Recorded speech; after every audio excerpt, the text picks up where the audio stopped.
né, os passos que a gente precisa dar, né, do diagnóstico, né, à cura do nosso cliente, do nosso paciente.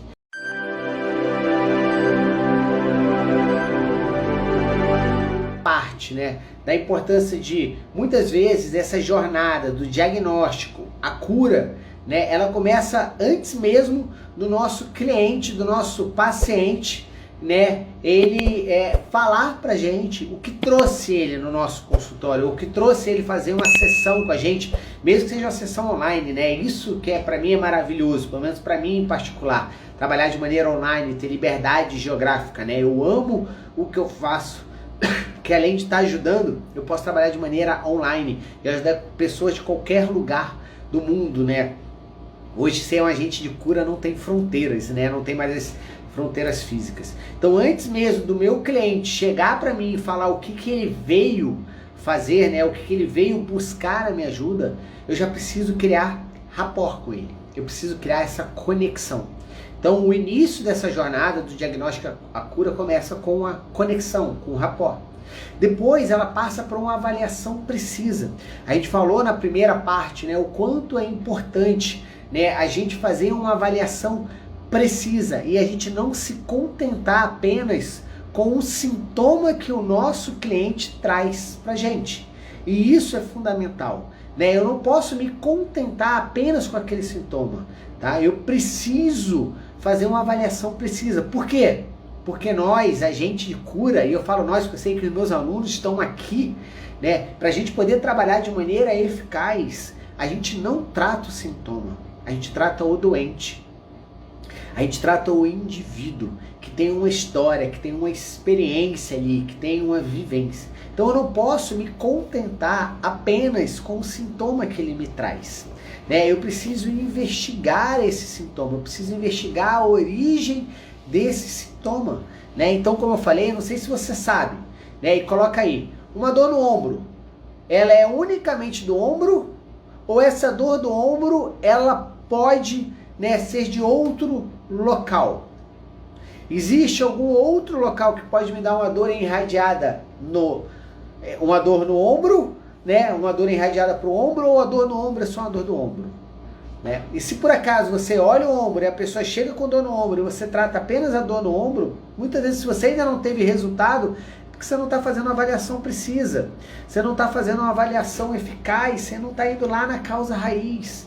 A gente precisa fazer, né, uma avaliação avançada ali, uma avaliação precisa. Então sim, uma dor no ombro, eu preciso perguntar, como que é essa dor do ombro?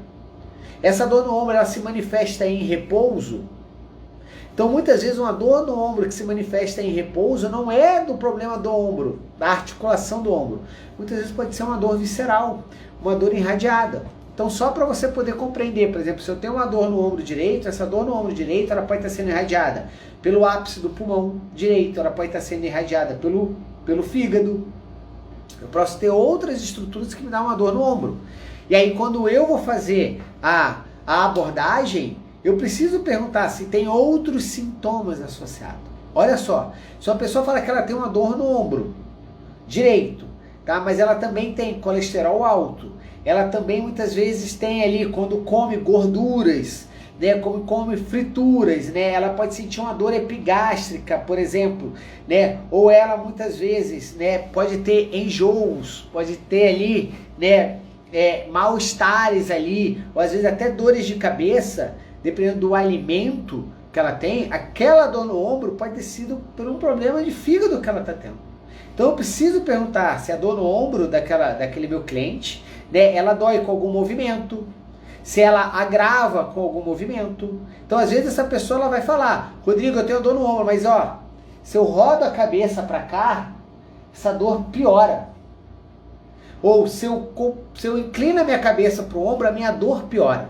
Só que o teu paciente, o teu cliente, o teu assistido só vai falar sobre a dor no ombro se você investigar. Se você perguntar, existe algo que piora a tua dor no ombro? Se você não perguntar isso, muitas vezes ele não vai te falar.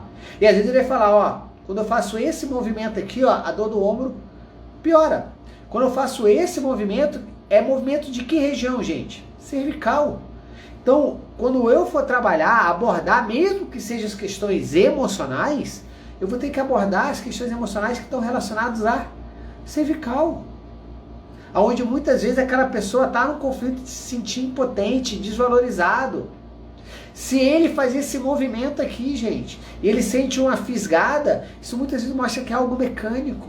Ele vai precisar não só trabalhar a parte emocional com você, mas você muitas vezes vai precisar estar encaminhando ele para que ele busque um osteopata, por exemplo.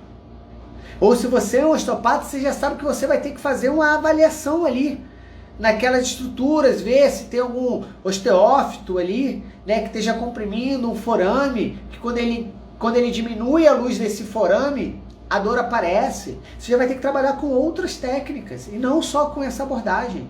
Mas se você não trabalha com técnicas estruturais, não tem problema. Isso não impede a gente de ser um agente de cura. Porque muitas vezes ele vem pra gente poder dar a informação que ele precisa. Então você vai falar para ele, vai trabalhar todos os conflitos que podem ter fragilizado aquela região e vai falar para ele, ó, para complementar o nosso atendimento, eu preciso que você vá num osteopata, num quiroprata, num fisioterapeuta que trabalha com terapia manipulativa, terapia manual, para poder, né, avaliar essa questão estrutural. Eu já peguei pacientes que vieram para mim, né, e chegaram e falaram, Rodrigo, eu tenho uma dor na cervical. Falei, ah, tá, e eu trabalhando de maneira online, não estava em contato físico com esse meu cliente. Tá bom, quando começou essa dor na cervical? Ah, essa minha dor na cervical começou há 3 meses atrás. Ótimo, 3 meses atrás.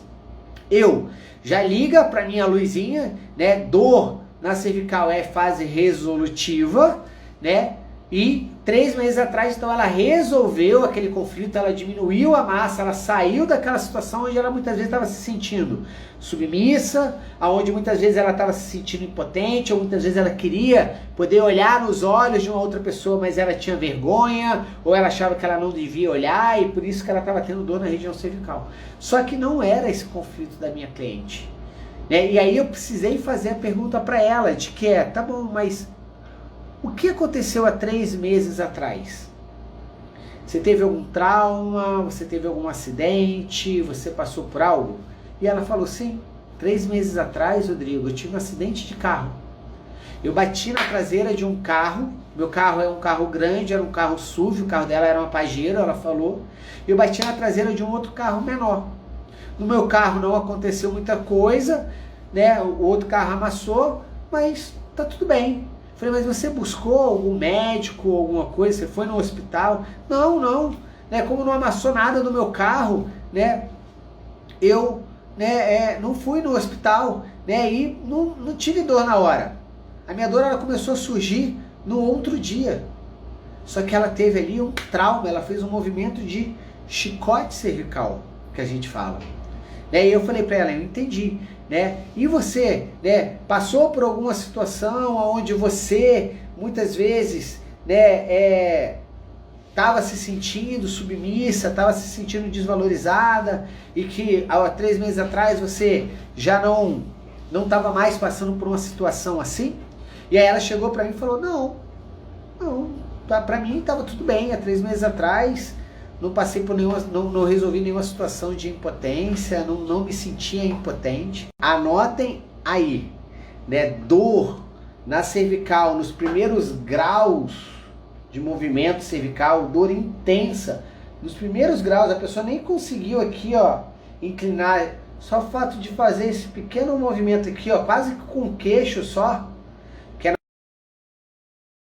na nossa cervical alta, acompanhado de história, de trauma, de acidente, de pancada, pede para ir direto a um hospital para fazer um raio-x, que foi o que eu pedi para essa minha cliente. Eu falei para ela, olha, pela tua história que você está me relatando aqui, por essa avaliação que a gente está fazendo, pela história que você está me relatando, não tem características emocionais envolvidas aí, mas eu preciso que você vá o mais rápido possível, de preferência assim que você sair agora, direto para um hospital, para você poder fazer um raio-x, né? Porque você teve um acidente e não é comum você, após um acidente, ter, né, se não tem nenhum desequilíbrio, ter essa dor intensa, nesse pequeno grau de flexão aqui, de cervical. E não deu outra com ela. Ela foi fez um raio-x, né? E depois mandou uma outra mensagem. Falou: Rodrigo, eu fissurei, né? Aqui, ó, o meu processo odontoide, minha C2, segunda cervical. Tô aqui com colar e não posso mexer. O médico falou que foi uma sorte minha, né? E não ter tido um deslocamento dessa fratura, né? Que devia estar maior, tá? Porque já fazia 3 meses que ela tinha tido um acidente, né? E eu podia ter ficado paraplégica. Mas você entende da importância de fazer uma avaliação precisa? E isso é muito importante, para a gente poder trabalhar a causa raiz. E, Rodrigo, você chegou à causa raiz? Cheguei. Porque se não fosse eu conseguir fazer essa avaliação, ela não teria ido no médico, não teria feito um raio-x, não teria diagnosticado aquela fratura de processo odontoide ali, de C2, da segunda cervical, né? E ela poderia ter tido um problema muito mais grave ali na frente. Então é muito importante, como a gente estava falando, fazer uma avaliação precisa. Tá? Isso faz parte dessa jornada do diagnóstico, a cura. E já no processo de tratamento, gente, a gente só consegue o resultado se fizer sentido para o nosso paciente. O nosso paciente, ele precisa ver, ele precisa reconhecer, ele precisa compreender. Coloque aí, o seu cliente, o seu paciente precisa compreender o que ele vive, para que ele possa ressignificar e assim consiga a cura que ele quer. Esse é o outro passo dentro dessa jornada, né, que a gente dá do diagnóstico à cura, né? Fazer com que o nosso cliente, o nosso paciente compreenda o que ele vive, para que assim a gente possa ressignificar e aí ele estimular todo o processo de autocura do seu organismo.